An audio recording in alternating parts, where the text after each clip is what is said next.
What's up, Space Pirates? This is your captain, the Dread Pirate Dr. Disaster, and once again, we get to witness the pure and absolute hypocrisy on full display by the ideologues that work in the game industry. In particular, the jackasses at Nexus Mods are going out of their way to show us what pieces of hypocritical garbage they are.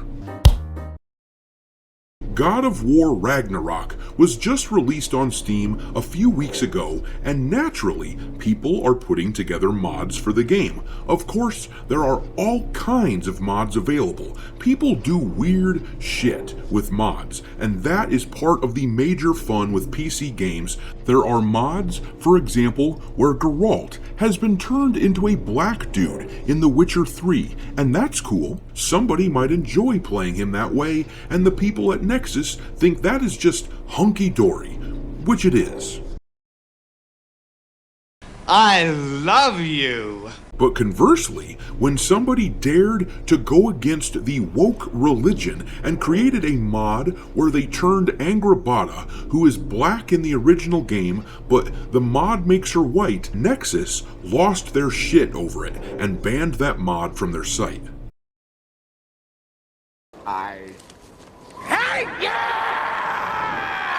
This is pure hypocrisy at its most blatant. Sweet Baby Inc. worked on this game originally, as you may remember. They consulted on God of War Ragnarok. If you go to their website, the game is prominently listed. Chances are that Sweet Baby are the ones responsible for the addition of a black character into a Viking game in the first place. So ultimately, this whole situation is just Nexus swooping in to protect the adding of diversity into the game, which is the one thing that Sweet Baby is good at. Here I come to save the day.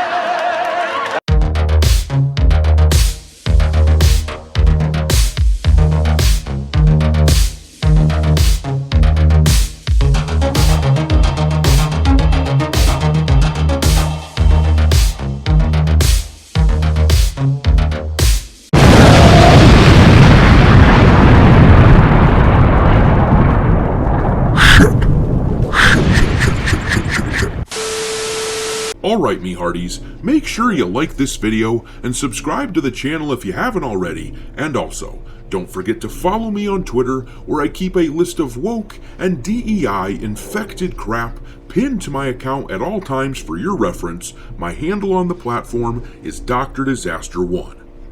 Anyhow, if there's one thing I just cannot stomach, it is hypocrisy, especially when you have got a whole bunch of jackasses who just won't cop to it. It's one thing if you've got someone who admits to their biases, but that isn't the case with these yahoos. They will permit characters to be race swapped from white to black, but they'll act like it's a massive problem if it goes the other way, as if some horrible act of violence has taken place. And if they just admitted to their prejudices from there, if they said, yes, we are discriminating against a group of people based on their skin color, then I would at least respect that to a certain degree. Mind you, I wouldn't do business with them. I think that's a disgusting way to be, but I would at least have a tiny part of me that respects just owning it. But not this. What they do in the industry these days is shit in your cereal right in front of you, looking you in the eyes while they do it, and then telling you with a straight face that nobody is shitting in your cereal. This deserves no respect. And as far as things go with Sweet Baby, you just know. You know that the black girl character in a game about Vikings and Norse mythology and all that stuff, you just know that adding her was their idea. They would have been pounding their fists on the table, insisting that they make Angrboda black. The thing is, that's just about the only thing that these consultancy groups seem to be good at. They tell these game companies to add diversity into the games, and then they act like they've done a great job, like they're amazing writers or something, like they're changing the world.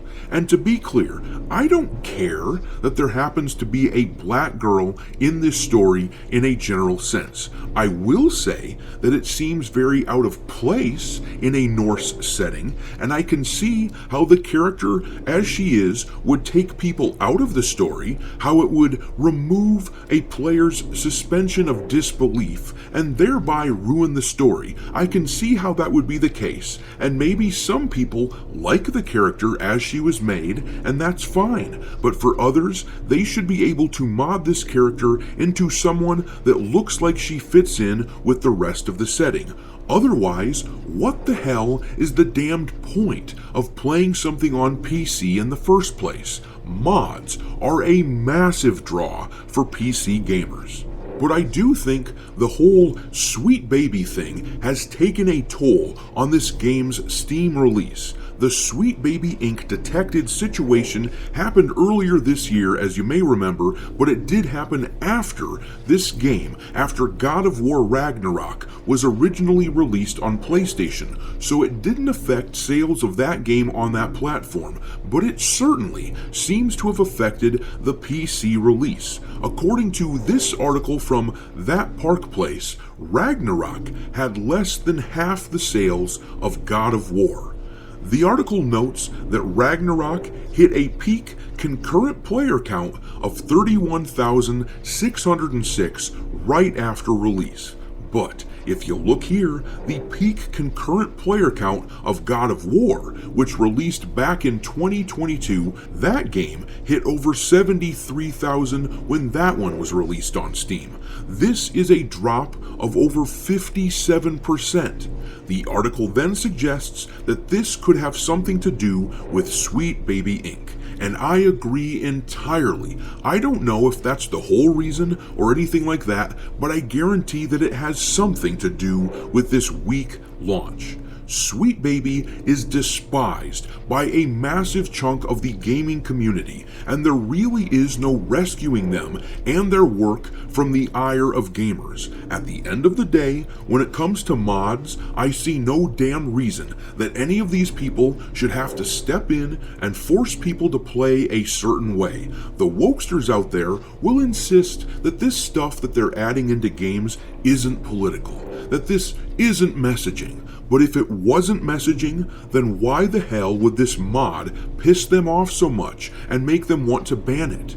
It isn't hurting anyone if I want to play my own single-player game in the way that I want to play it in the comfort of my own home. That is only a problem if the game was meant to be propaganda.